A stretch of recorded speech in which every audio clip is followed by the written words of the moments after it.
In a significant breakthrough in the ongoing Drug-Free Tripura campaign, the Sonamura Police apprehended two notorious drug traffickers with the help of the BSF.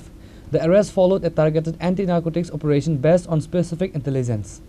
The arrested individuals have been identified as Aminul Islam and Subrato Nama alias Raju.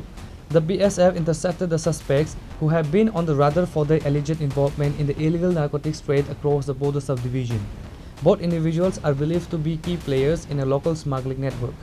Later, the two arrested persons were handed over to the Sonamura Police. A case has been registered under the NDPS Act. Following their detention, the police have initiated an interrogation to uncover further links to the border drug syndicate operating in the region. They are expected to be produced before the court shortly for the police remand.